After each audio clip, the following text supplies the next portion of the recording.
Establishment के लिए आप देखें मे 9 बहुत बड़ा एक इशू है, वो खाली पीटीआई की तरफ से नहीं है, ओवरऑल उनके लिए एक बहुत बड़ा एक अपोकलिप्स वाला उसको वो ट्रीट करते हैं। मेरी जब भी उनके लोगों से बात होती है वहां पे तासुर ये है कि मे 9 के जितने लोग हैं जिम्मेदार, उनको आला अदलिया प्रोटेक्ट कर रही है और वो फिर उसको पीटीआई से भी जुड़ता है, सब कुछ जुड़ता है। अदलिया शायद पुराने लेवल ऑफ इंटरवेंशन या इन्फ्लुएंस के साथ खुश थी, उन्होंने कहा ये तो अब इससे भी 4 लाइनें आगे चली गए हैं। अब हुआ ये है कि हर किसी ने हदूद किए हैं। अब जहां पे हम खड़े हैं, मेरा ख्याल है अगर मे 9 के कुछ फैसले हो जाए, इस पे जो बड़े केसेस का फैसला है, यही फैसला कौन सी अदालतों में होना है, कुछ होना है, सिविल में चलना है, नहीं चल रहा, वहां चलना है, ये एक बहुत बड़ा हम्प है जो इससे शायद आपको इससे डायरेक्टली लिंक नजर ना आए, लेकिन अब यकीन मानिए मे 9 वाला जो ये स्टेलमेट है, ये बहुत बड़ा एक फेस्टरिंग वुंड है इन एस्टैब्लिशमेंट और जुडिशरी के रिलेशनशिप में। एक ये आप क्लियर होना चाहिए। और दूसरा मेरा ख्याल है the highest level of army क़यादत, शायद उनको कुछ सर्टन कंफर्ट जोन्स देनी चाहिए जुडिशरी के टॉप जजेस को, अपनी इंटरनल इंक्वायरीज लॉन्च करें। मोहम्मद मालिक साहब, अब जो सूरत हाल है, क्या कोई जो लाइन खींची जा रही है, कोई कोशिश की जा रही है कि ये अब अमल रुक जाए? जनाब शामी साहब ने मुतात अंदाज में कहा कि ये तसलसल है जो कि इमरान खान का दौर का जारी है, लेकिन इस वक्त जो सूरत हाल है उसमें जो इदारों का जो किरदार है या जो इदारों की इस वक्त जो पॉस्चर है और फिर जो उसके सामने अदलिया का जो पॉस्चर है, ये क्या आपको लग रहा है कि ये सिर्फ दोनों तरफ से ग्रैंड स्टैंडिंग है या ये कि पाकिस्तान अब ये मामला कहीं सेटल करने जा रहा है? सीरियस, अब तो सीरियस कॉन्फ्लिक्ट हो गया हुआ है कामरान साहब, जिधर अदलिया सुपीरियर जुडिशरी एक तरफ है, गवर्नमेंट चाहे पंजाब गवर्नमेंट ले लें, फेडरल गवर्नमेंट ले लें, आप मुकर्रना ले लें और एस्टैब्लिश ले लें, ये दूसरी तरफ है।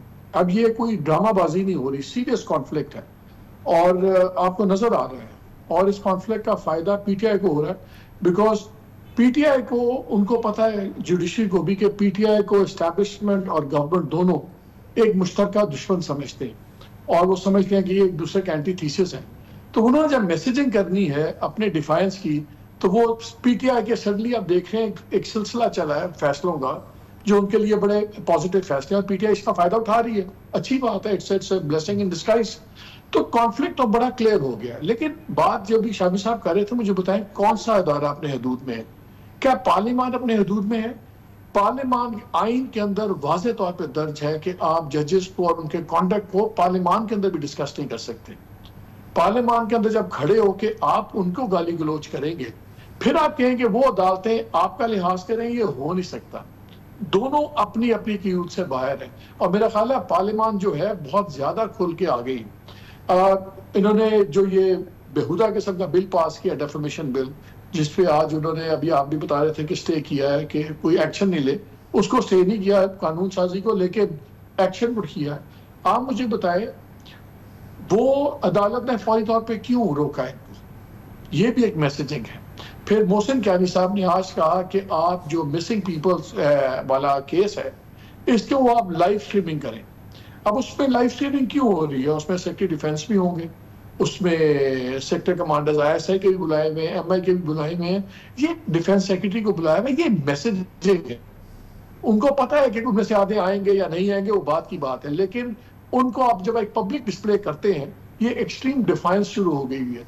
हम एक शदीद ओपन कॉन्फ्लिक्ट में हैं और अगर हुकूमत और दूसरे इदारे पीछे नहीं हटेंगे, अदालत के पास तो शायद अब हटने का उतना मार्जिन है भी नहीं, ये बड़ा ही खतरनाक हम कॉन्फ्लिक्ट की तरफ जा रहे हैं जिसकी कैजुअल्टी, कोलैटरल डैमेज डेमोक्रेसी का निज़ाम हो सकता है, इंडिविजुअल्स की बात आगे। लेकिन तो मालिक साहब ये फरमाइएगा कि जैसे कि शामी साहब ने भी स्केच किया कि मादर पिदर आज़ादी जो है वो किसी एक इदारे ने उसका इस्तेमाल नहीं किया है, अदलिया ने भी किया है, इस्टेब्लिशमेंट ने भी किया है, पार्लियामेंट ने भी किया है, सियासी जमातों ने भी किया है। सॉलिड टोटली रिफ्यूटेबल जो है वो चार्जशीट है इन तीनों इदारों के खिलाफ। तो अब हम इस जगह पे खड़े हैं जहाँ एक बार फिर कशमकश का समय है।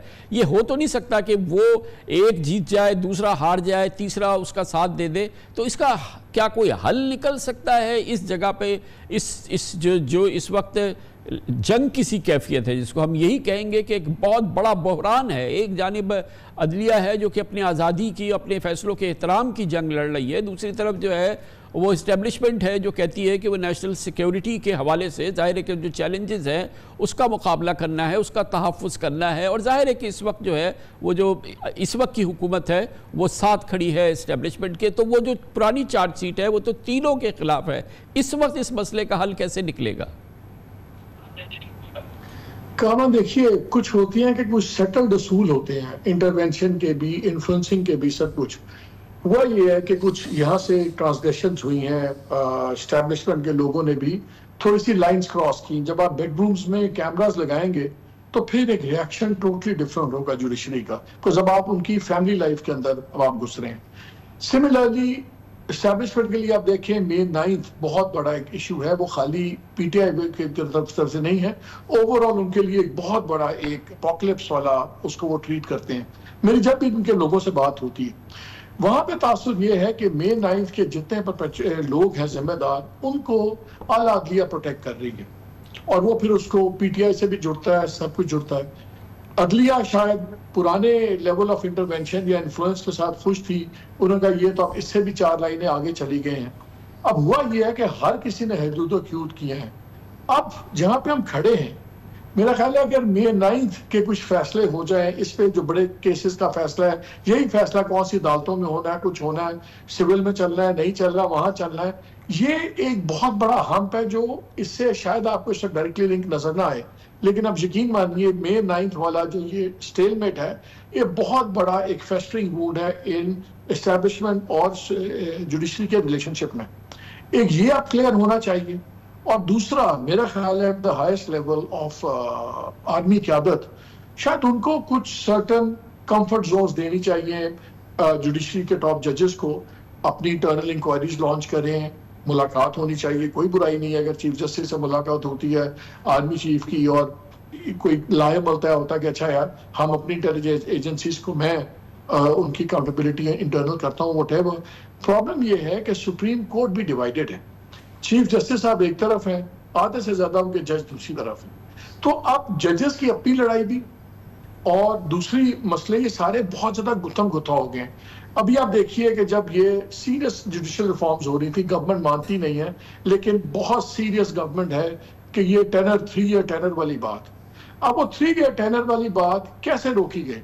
खुद सुप्रीम कोर्ट के बेंच ने वो मिनॉरिटी सीट्स वाला फैसला कर दिया, तो इनकी सिंपल मेजोरिटी जो है 2/3 मेजोरिटी खत्म होगी नेशनल असेंबली में।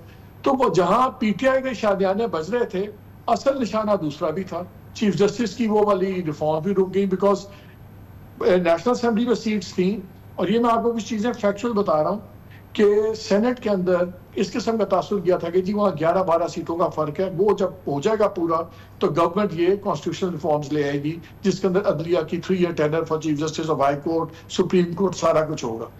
अब जजेस की अपनी लड़ाई भी चल रही है, फिर जजेस वर्सेस एस्टैब्लिशमेंट एंड एग्जीक्यूटिव भी चल रहे हैं, एग्जीक्यूटिव अपना चीजें उन पे निकाल रही है, पीटीआई को हर बारी डायरेक्ट बेनिफिट आ जाता है, इनडायरेक्ट बेनिफिट। सो ये ऐसा एक गुच्छा सा बन गया हुआ है तो कि ये आप टॉप पे जो 2-3 लोग हैं वो उनकी जाती इंटरवेंशन से तो शायद हो जाए तो थोड़ा बहुत कुछ सांस लेने की फिजा बने, वरना ये प्योरली मुझे लगता है कॉन्सेंट्रेशन प्योरली ताकत के बल पे होगी, किसके पास अल्टीमेटली नेकेड ताकत कौन ज्यादा दिखाता है तो, और फिर उसका नतीजा किसी भी तरह, मैं बार बार कह रहा हूँ, जमहूरियत के लिए या निज़ाम के लिए अच्छा नहीं। तो साहब ये बताइए कि इसका कोई आपने बताया कि इसका एक जो डायर कॉन्सिक्वेंस, वो तो आपने कहा कि डेमोक्रेसी के लिए बड़ा खतरनाक हो सकता है, मगर इसका कोई वायबल सोल्यूशन निकल सकता है और कैसे?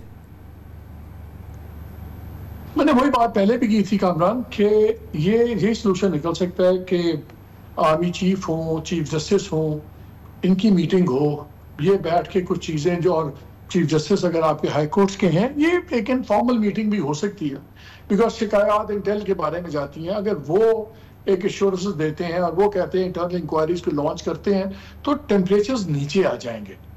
अभी तो टेम्परेचर्स नीचे लाने की बात चल रही है, अभी तो क्लियर डिवीजन हो गई भी है, कोई हटने पे तैयार नहीं है, हर एक को फेस सेविंग भी चाहिए। आई थिंक इस वक्त चीफ जस्टिस और आर्मी चीफ अगर इनका और भले इस्लामाबाद या chief justice of the high court भी हो, इनका किसी लेवल पे इंटरेक्शन होना जरूरी है और इसमें ना गवर्नमेंट इन्वॉल्व हो ना पार्लियामान इन्वॉल्व हो, बिकॉज फिर वो दूसरे इश्यूज बन जाते हैं। मुझे पता है बहुत से लोग क्रिटिसाइज करेंगे कि ये कैसे हो सकता है, इसकी आइन में क्या जगह है। तो जो इस वक्त हो रहा है क्या वो आइन में हो रहा है?